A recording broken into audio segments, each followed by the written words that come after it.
အခုသင်မဲ့သင်ခန်းစာကတော့အမတို့ဓာတ်ပုံအတွက်မရှိမဖြစ်တဲ့2ဖြစ်တဲ့ reduction လုပ်တဲ့2တွေကိုသင်မှာဖြစ်ပါတယ်ဒီ reduction လုပ်တဲ့2တွေမှာအရင်ဦးဆုံးအမတို့ဒီမှာ spot Hillenbrand 2ဆိုတာဟာလေးကိုသင်ပေးချင်ပါတယ်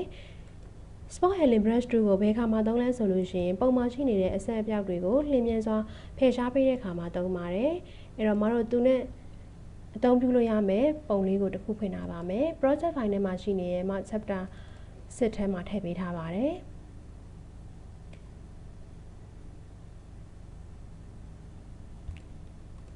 ဒီလိုမျက်နှာမှာရှိနေတဲ့အဆက်အပြောက်တွေကိုဖယ်ချင်တယ်ဆိုလို့ရှိရင်ဒီမှာလာပြီးတော့ spot Hillenbrand 2ကိုယူလိုက်ပါ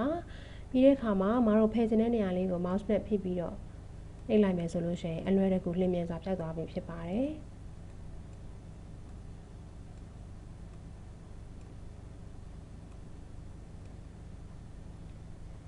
နောက်ထပ်တစ်မျိုးကိုထပ်ပြီးတော့ဖြောက်ကြည့်အောင်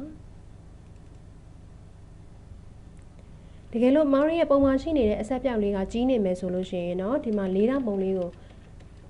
၄တောင်အပိတ်ကင်းလေးကိုနှိပ်လိုက်မယ်ဆိုလို့ရှိရင်မောင်ရဲ့ဒီ spot Hillenbrand site လေးကကြီးလာမှာဖြစ်ပြီးတော့၄တောင်အဖွင့်ကင်းလေးကိုနှိပ်မယ်ဆိုလို့ရှိရင်တော့မောင်တို့ဒီမှာ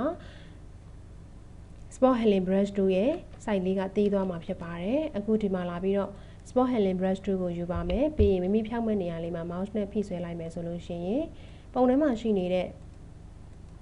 မလိုချင်တဲ့အဆက်အပြောက်တွေကိုလျင်မြန်စွာဖြတ်တောက်ပေးတာဖြစ်ပါတယ်ဖယ်ရှားပေးတာဖြစ်ပါတယ်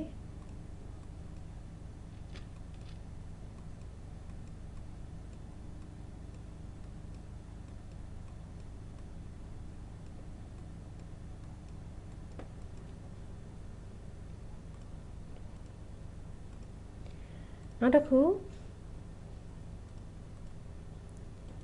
ဒီမှာရှိနေတဲ့ Hillenbrand 2သူနဲ့ဒီ spot Hillenbrand 2ကတော့အဓိပ္ပာယ်အတူတူပါပဲဒါပေမဲ့သူကတော့ဘာလေးကွဲပြားသွားလဲဆိုလို့ရှိရင်သူကကျတော့ဒီမှာဒီတိုင်းပဲသုံးမယ်ဆိုလို့ရှိရင်သုံးလို့မရပါဘူး order click ဆိုပြီးတော့ order နဲ့တွဲပြီးတော့သုံးလို့ရပါတယ်ဆောင်းနာတော့ spot Hillenbrand 2ကနေပြီးတော့ spot Hillenbrand 2ကတော့ဆက်ကနေပြီးတော့သူတခါတည်းအမားတို့ဒီမှာဖြတ်မဲ့အဆက်ပြောက်တွေကိုအလိုအလဲရောက်ဖြည့်ပေးသွားတာဖြစ်ပါတယ်သူနဲ့အဆင်ပြေလောက်မဲ့နေရာလေးတွေကိုဒါဆိုရင်ဒီမှာဖြတ်တောက်သွားတာဖြစ်ပြီးတော့ Hillenbrand 2ကတော့ဒီ spot တွေကိုဖြတ်မယ်ဒါပေမဲ့ဘယ်နေရာကိုဒီ spot Hillen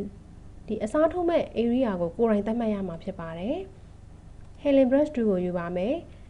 ဒီဘေးနားမှာရှိနေတဲ့နဖူးအသားလေးကိုဒီနားလေးကိုသွားပြီးတော့ဖြည့်မယ်ဆိုလို့ရှိရင်ဒီနားလေးကိုအရင်ဆုံး order လေးနဲ့ဖြည့်ပြီးတော့ထောက်လိုက်ပါကလစ်တစ်ချက်နှိပ်လိုက်ပါပြီးတော့မှဒီမှာလာပြီးတော့ဖြည့်မယ်ဆိုရင်သူကဒီမှာမတို့ဖြတ်တဲ့နေရာလေးကိုအပေါင်းသင်္ကေတလေးနဲ့ပြပါတယ်ဒါကတော့ကိုရိုင်း area သတ်မှတ်ပြီးတော့ဒီ spot တွေကိုဖြတ်ပေးတာဖြစ်ပါတယ်။ဆောနာ spot Hillenbrand 2ကတော့အလိုအလျောက်ဖြတ်ပေးတာဖြစ်ပါတယ်။ဥပမာအမားတို့က order နဲ့တခြားဒီလိုမျိုးမျက်လုံးနေရာကြီးမှာတစ်ချက်နှိပ်ပြီးဒီနားကိုသွားဖြောက်မယ်ဆိုလို့ရှိရင်တော့ဒီမှာမျက်လုံးနေရာကြီးကသွားပြီးတော့အစားသွင်းမှာဖြစ်ပါတယ်။ဒါကြောင့်မလို့သူနဲ့အဆင်ပြေလောက်မဲ့နေရာလေးကို order နဲ့ဖိပြီးတော့ area သတ်မှတ်လိုက်ပါပြီးသွားတဲ့အခါမှာဒီမှာလာပြီးတော့ဖြောက်ပေးပါ။သူကမိမိဖြတ်လို့တဲ့အဆက်အပြောက်တွေကိုမိမိအစားသွင်းမဲ့နေရာလေးကို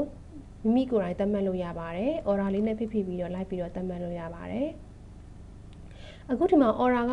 ဒီသွားနေရာကြီးမှာ order နဲ့ click တစ်ချက်နှိပ်ပြီးတော့ဒီနားလေးမှာလာပြီးတော့ဖြတ်မယ်ဆိုလို့ရှိရင်တော့သူကပြတ်သွားမှာမဟုတ်ပဲねဒီမှာရှိနေတဲ့ဟာကြီးကလာပြီးတော့သွားနဲ့လာပြီးတော့ဖုံးလိုက်တာဖြစ်ပါတယ်။ဒါကြောင့်မလို့ဒီနေရာလေးကိုဖြတ်ချင်တယ်ဆိုလို့ရှိရင်သူနဲ့ color တူညီမဲ့နေရာလေးကို order နဲ့ဖိပြီးတော့ထောက်လိုက်ပါပြီးတော့မှ select mouse နဲ့ဖိပြီးတော့ဖြတ်ပေးပါ